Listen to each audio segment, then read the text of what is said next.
Hey Freedom Lovers, this is Dr. Peterson Pierre with America's Frontline Doctors bringing you today's Daily Dose.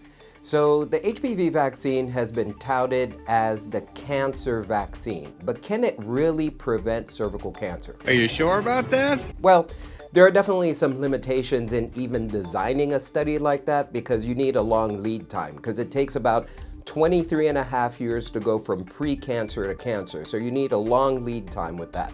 Plus, there's also complexities between the association with HPV and the cancers themselves. And then you also have to take a look at the negative impact it can have on girls' sexual behavior. She gets around. All right. What I mean by that is if you're vaccinated, then you might feel you're protected. So you might initiate intercourse at an earlier age, have multiple sexual partners, start birth control pills, all of which increase your risk of cervical cancer.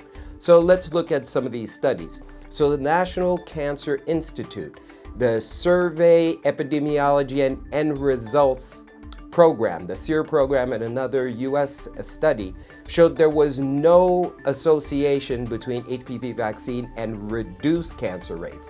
And there were a couple of studies in Australia as well as the UK that actually showed women who were vaccinated with the HPV vaccine actually had an increased rate of cervical cancer varying anywhere from 30 to 70%. Quite alarming.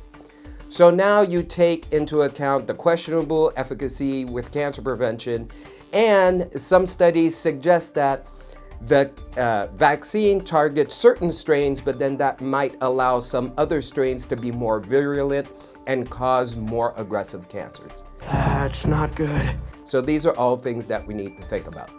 Ladies and gentlemen, only the truth will set you free. Stay tuned for the next Daily Dose.